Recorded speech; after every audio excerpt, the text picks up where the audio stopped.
Hello everyone. Welcome back. Today, we've got some crucial news you don't want to miss. Let's dive right into the top financial headlines and break down what's happening. As we kick off a new week, let's dive into 5 major economic events worth watching in the days ahead. US October Jobs Report. This Friday, the US Department of Labor will release the October non-farm payroll report, a key indicator of the US labor market. This report provides insights into employment, wage growth, and workforce participation, critical data for assessing the health of the US economy.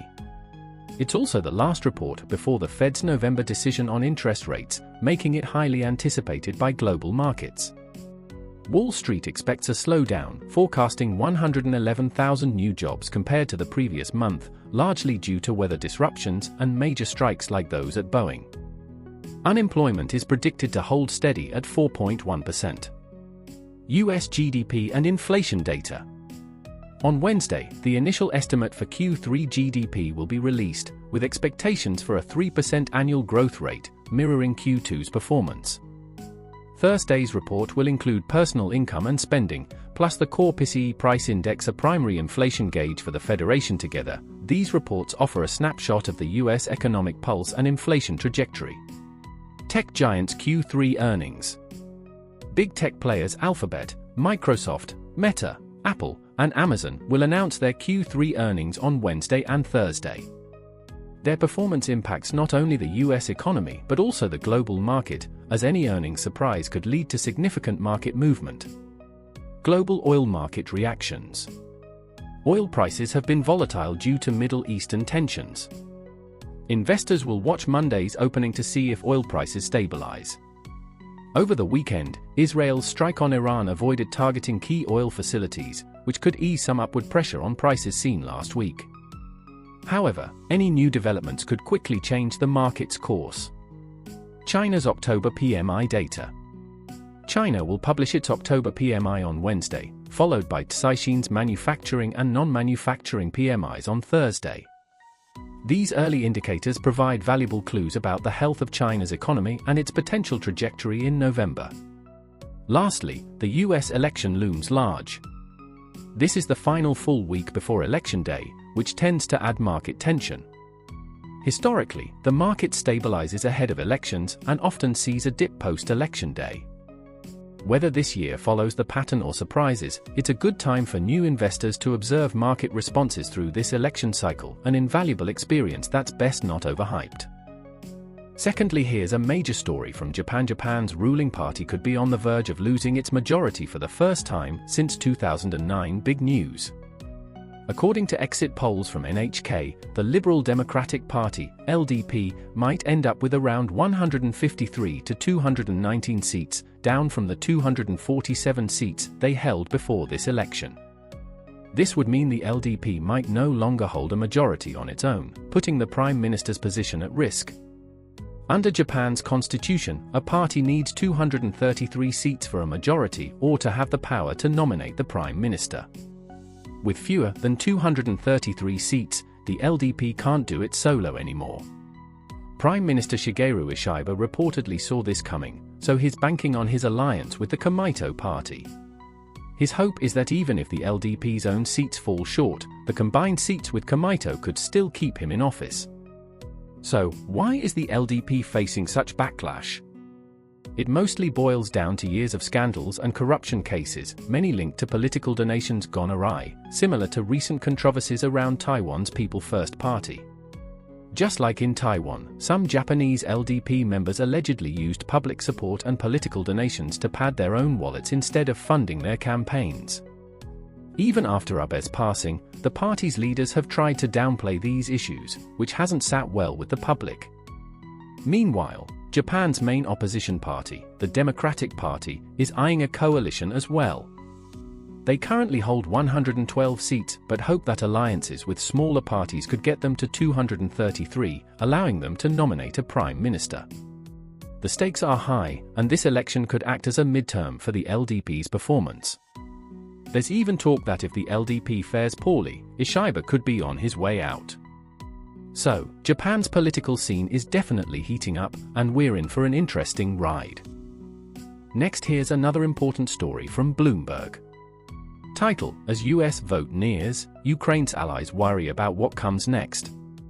The report highlights concerns as the US election approaches, with Russia slowly advancing along the entire front line in Ukraine, which could heavily impact Kiev's ability to counterattack. Western officials, speaking anonymously on sensitive topics, noted that despite heavy losses, Moscow's forces might still pull off some tactical victories on the battlefield. U.S. National Security Council spokesperson John Kirby shared that Russia is currently inflicting around 1,200 casualties on Ukraine every day. With the U.S. election on the horizon, officials across Kiev and Europe are nervous that a Trump victory could push Ukraine into a difficult settlement, giving President Putin a chance to cement control over Ukrainian territory. Even though President Zelensky has promised to keep fighting, the hard truth is that his war-weary troops heavily rely on U.S. aid. Some of Ukraine's allies are now discussing possible ways to end the conflict. Trump has hinted at significant cuts to Ukrainian aid if he wins, threatening to reduce support drastically. However, unnamed Western officials also pointed out that even if Kamala Harris were to win, U.S. support for Ukraine might still dwindle. Kiev has already felt the impact of waning support, with internal U.S. disputes delaying billions in aid for 6 months, a real blow to Ukraine, which is running low on both ammunition and personnel. While U.S. officials are concerned about battlefield conditions, they're not as pessimistic as some allies.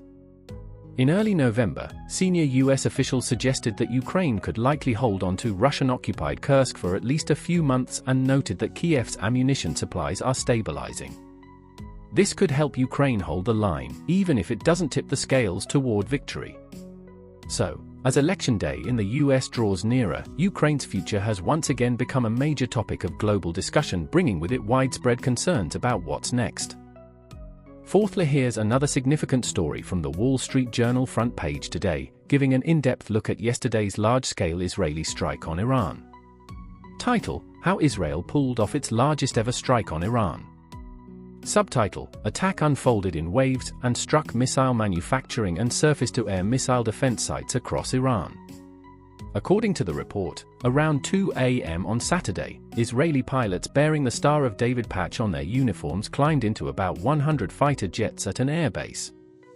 Meanwhile, Israel's wartime leaders at military headquarters in Tel Aviv gave the go-ahead for what would be Israel's largest and politically riskiest operation against Iran, calling it Yom Kippur.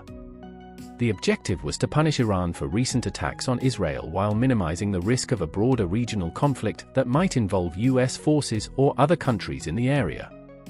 Notably, the strike carefully avoided Iranian oil and nuclear facilities that Tehran has previously warned would provoke retaliation.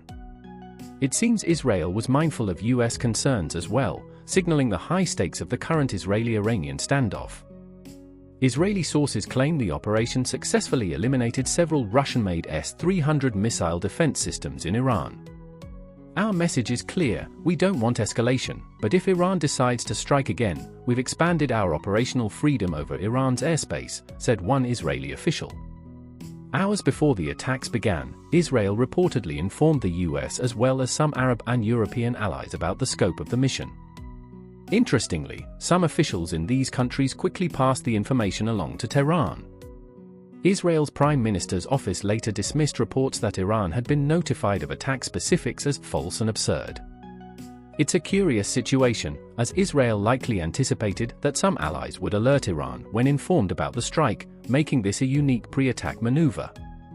Israel's Defense Minister Gallant also contacted U.S. Defense Secretary Lloyd Austin, who reassured him that the U.S. was prepared to protect Israel against any retaliatory moves by Iran or its allied groups. U.S. media noted that, in response to a potential Iranian counterstrike, Washington mobilized additional equipment and personnel from a base in Germany to the Middle East. The Wall Street Journal also highlighted the tactical approach of Israel's strikes. Instead of immediately hitting Iranian targets, Israel first disabled air defenses in Syria and Iraq, locations where Iran-backed groups have previously launched attacks on Israel. With these initial defenses cleared, the second and third waves focused on key targets within Iran. By about 3:30 a.m., Israel had completed nearly all of its planned strikes. Iranian officials privately acknowledged to some Arab nations that Israel's strikes were precise, though they publicly downplayed the damage. Iran's official statement emphasized that the response would be on its terms, noting that 4 Iranian soldiers were killed in the attack. Reflecting on this report, it seems Israel executed a highly calculated operation, hitting critical targets while sparing others, a kind of surgical strike. Given this measured approach and the prior notifications, many observers feel that Iran may not pursue further retaliation. At last, here's a look at a recent report from the National Association of Realtors that gives insight into the US housing market. For anyone considering buying a home in the US, the key to understanding which areas are affordable isn't just looking at home prices, but comparing them to local incomes. The report makes a strong point: high home prices don't automatically mean a place is unaffordable or out of reach. In the US, people assess affordability by looking at home prices in relation to average income. So, a high home price in an area with a high income level may still be reasonable.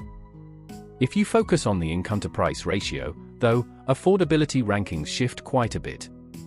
Most people know that California has some of the highest home prices in the country, with a median price of $766,000, almost double the national average. But does that make it the least affordable state? Surprisingly, no. When we look at the income-to-price ratio, Californians would need about 9.5 years of total income to afford a median-priced home, meaning California isn't the hardest place to buy a house. That title actually goes to Hawaii. Although Hawaii's median home price is lower than California's, at $712,000, the average income is only about $65,000. This means that Hawaiians, if they saved every dollar, would need about 11 years to buy a home at that median price. So, Hawaii ranks as the least affordable, followed by California. On the other end, the most affordable states include North Dakota, where the median home price is $262,000 and the average income is around $73,000. There, it would take just 3 years and 7 months of income to buy a median-priced home. Iowa is similarly affordable, and larger states like Illinois, home to Chicago, also have manageable ratios, with just 3.75 years of income needed to afford a home. For anyone planning to move or settle in the US, this income-to-price ratio is a helpful way to assess affordability. I also found an interesting global comparison of condo prices in major cities. In large cities, condos, apartments, are often the preferred housing option over single-family homes. Cities like New York, Vienna, Amsterdam, Munich, Sydney, and Vancouver generally require about 8 years of income to buy a condo. In a pricier bracket, we find London, Paris, Tel Aviv, and Singapore, where you'd need 10 to 14 years worth of income to afford a condo. And the world's most expensive city? Hong Kong. For residents there, it would take 22 years of income to buy a condo if they saved every dollar. Hong Kong is unique in that many residents rely on investments like real estate or the stock market to build wealth rather than just income. But with recent political shifts, like the national security law, the environment for these investments could be changing, which might make Hong Kong's housing market even riskier in the future. That's all for today. Thanks so much for watching. If you found this video helpful, don't forget to hit the like button and subscribe for more updates. I look forward to seeing you in the next one.